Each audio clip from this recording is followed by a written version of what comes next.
Fala moçada, tudo bem com vocês? Professor Fernando Fernandes. Vamos lá para mais uma aulinha de direito constitucional. Hoje eu quero trabalhar com vocês os direitos políticos que estão presentes aí no artigo 14 da Constituição Federal. Sem mais delongas, já vamos começar aqui com um conceito, né? O que são direitos políticos? São direitos de votar e de ser votado. Fernando, como assim? Olha só, quando você se dirige até uma urna eletrônica para votar naquele candidato que te representa, nesse momento você está exercendo seus direitos políticos. O direito de votar em alguém que te representa, né? E aí, os direitos de votar são entendidos como uma capacidade eleitoral ativa. Mas, observe que os direitos políticos não se resumem à capacidade eleitoral ativa, ao direito de votar, mas também ao direito de ser votado. Então, quando você registra candidatura, se filia a um partido político, desejando participar, desse processo político da cidade em que você mora, querendo ser eleito prefeito, vereador, nesse momento você também está no exercício dos seus direitos políticos, pois os direitos políticos são o direito de votar, mas também o direito de ser votado. Atenção, o direito de votar é entendido como capacidade eleitoral ativa. Já o direito de ser votado é compreendido como a capacidade eleitoral passiva. Entendido isso, outro ponto importante é você entender a ideia de sufrágio universal, que está presente no artigo 14 da Constituição. Lá, inclusive, diz o seguinte, né? A soberania popular será exercida pelo sufrágio universal. Ok, e o que é esse sufrágio universal que permite o exercício da soberania popular? Galera, sufrágio universal nada mais é do que a somatória dessas duas capacidades, direito de votar e de ser votado. Quando você reúne essas duas capacidades, direito de votar, de ser votado, capacidade eleitoral ativa com a capacidade eleitoral passiva, você tem aí a ideia de sufrágio universal. Outro ponto importante é a gente compreender que os direitos políticos são direitos de primeira dimensão, ou geração. Existe uma preferência atualmente pelo termo dimensão. Mas veja só, por que os direitos políticos são direitos de primeira dimensão? Porque fazem parte daquele pacote de conquista de direitos que foram, pessoal, ali conquistados na passagem do Estado absolutista para o Estado de Direito. Lá com as revoluções liberais, final do século XVIII, você deve ter estudado isso, Revolução Francesa, Revolução Americana, aquelas revoluções liberais lideradas pela burguesia que proporcionaram o fim do Estado absolutista e a instauração do Estado de Direito. Pois bem, pessoal, nesse processo de conquista, em que os seres humanos foram conquistando os primeiros direitos, por isso direitos de primeira dimensão, lá estavam os direitos políticos. Observe que os direitos políticos são os direitos que buscam as liberdades, Se resumem em direitos civis e direitos políticos que buscam o ideal da liberdade. Então, direitos políticos são direitos de primeira dimensão ou primeira geração. É interessante a gente compreender que a conquista desses direitos, a existência desses direitos na nossa Constituição proporciona o exercício da soberania popular. E o que é essa soberania popular? É justamente, pessoal, a ideia presente no artigo 1º, parágrafo único da Constituição. Lá diz assim: todo o poder emana do povo, ou seja, todo o poder brota, tem origem no povo. Essa é a ideia de soberania popular. Em outras palavras, pessoal, nós temos aqui o quê? A capacidade dos cidadãos escolherem os seus representantes, Cidadãos, Vale lembrar que a cidadania no Brasil começa aos 16 anos, quando, aos 16, inicia aí a possibilidade de voto. O voto, ele é facultativo para os maiores de 16 e menores de 18, tornando-se obrigatório a partir dos 18 anos e se estendendo até os 69 anos. Pois aos 70, vocês devem lembrar disso, o voto se torna facultativo. Beleza? Olha só, pessoal, por falar em voto, é interessante a gente compreender as características desse voto. As características do voto no Brasil constituem Cláusula pétrea são aquelas matérias que não podem ser deliberadas no Congresso Nacional com a intenção de retirá-las ou modificá-las no sentido de piorar direitos que foram conquistados pela sociedade. Então, olha só, diz a Constituição, lá no artigo 60, parágrafo 4º, né, que o voto ele é direto, secreto, universal e periódico. Direto, secreto, universal e periódico. Como assim o voto ele é direto? Ora, você vota diretamente no seu candidato. Mas atenção, existe possibilidade do voto ser indireto no Brasil. Uma única possibilidade. Qual é?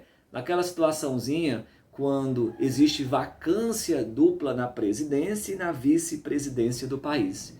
Nessa situação, se essa vacância dupla ocorre nos 2 últimos anos do mandato, a eleição no Brasil ocorrerá de forma indireta. O Congresso Nacional, dentro de um prazo de 30 dias, elegerá pelo voto indireto o presidente da República.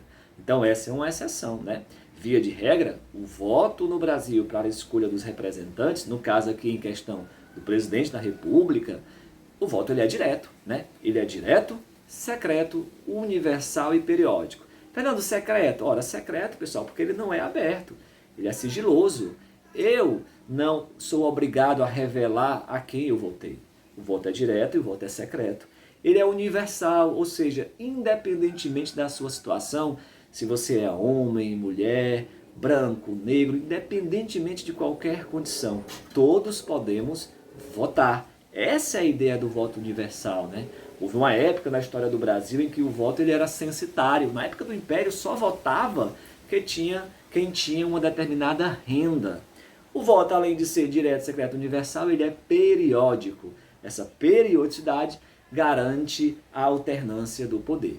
Então observe que essas características constituem cláusula pétrea. Está lá no artigo 60, parágrafo 4º, inciso 2 da Constituição Federal. Galera, mas cuidado. A obrigatoriedade do voto não constitui cláusula pétrea. O voto hoje no Brasil é obrigatório, né? É obrigatório, está lá no artigo 14 da Constituição. Mas a obrigatoriedade não é cláusula pétrea. O que isso significa? Que amanhã é possível que os deputados e senadores se reúnam para votar e tornar o voto o quê? Facultativo, por meio de uma emenda constitucional alterando o texto da Constituição. Isso é possível, ok? Então, repetindo, a obrigatoriedade do voto não constitui cláusula pétrea. Pessoal, por falar em voto, em soberania popular, em sufrágio universal, em direitos políticos, a gente não poderia falar de tudo isso sem falar de democracia, né? Que é o nosso regime de governo. Eu quero que vocês lembrem que a democracia no Brasil ela é exercida de 2 formas, de forma direta e de forma indireta. Em regra, nós vivenciamos a democracia de forma indireta. E como é que nós vivenciamos a democracia de forma indireta? Através dos representantes eleitos, né? Que vão propor leis em prol da sociedade. Em regra, nós exercemos a democracia de forma indireta, mas cuidado, pessoal, a democracia no Brasil também é exercida de forma direta. Existem 3 formas de exercer a democracia no Brasil de forma direta: através de plebiscito, de referendo e de iniciativa popular. Vamos lembrar que plebiscito e referendo são consultas populares. A diferença entre eles está no momento da consulta, né? O plebiscito é uma consulta prévia, já o referendo é uma consulta posterior. Olha só, prévia ou posterior a quê? A um ato legislativo ou a um ato administrativo. Tranquilo? Então, plebiscito e referendo são formas de exercício da democracia direta. E também, pessoal, não vamos esquecer da iniciativa popular, que é a possibilidade do povo, né, dos cidadãos, por meio de um abaixo-assinado, propor um projeto de lei à Câmara dos Deputados, se for uma lei federal, né, para ser discutida no Congresso Nacional e posteriormente transformada em lei. Isso também é possível quando essas assinaturas, elas constam em abaixo-assinado. Então, se eu consigo reunir, vamos lá, se eu consigo reunir, pessoal, pelo menos 1% do eleitorado brasileiro, distribuído em 5 estados, em cada estado não tendo menos de 0,3% dos eleitores, é possível ali já ter uma proposta de lei, né? Por meio de iniciativa popular. Lembrando que a iniciativa popular também existe no âmbito estadual e municipal. No âmbito estadual, a Constituição não estabelece o percentual de eleitores, diz que cada estado terá uma lei própria, e no âmbito municipal é necessário, de acordo com a Constituição, está lá no artigo 29, pessoal, a reunião de pelo menos 5% do eleitorado municipal, né? Ou seja, um abaixo-assinado com esses 5% devem constar num documento que será proposto à Câmara Municipal. Beleza, pessoal? Tranquilo? Para finalizar, uma informação super importante. Observe que a nossa democracia ela é exercida de forma direta e indireta. Nós temos as duas formas de exercício da democracia. Por conta disso, é comum aparecer em provas expressões do tipo: o Brasil adota uma democracia mista. Tá correto? Tá correto. Ou o Brasil adota uma democracia semidireta. Tá correto, pessoal? Ou pode aparecer também a expressão do tipo: o Brasil adota uma democracia participativa. Dá no mesmo, né? Lembre-se que a democracia é o nosso regime de governo. E para finalizar, mais uma informação, não esqueçam que a soberania popular também pode ser exercida por meio da propositura de uma ação popular. Lembre-se que a ação popular é um remédio constitucional. Está lá no artigo 5º, inciso 73, né? O que é o remédio constitucional? É aquela garantia constitucional que te permite anular ato lesivo ao patrimônio público, à moralidade administrativa, ao meio ambiente e ao patrimônio histórico e cultural, né?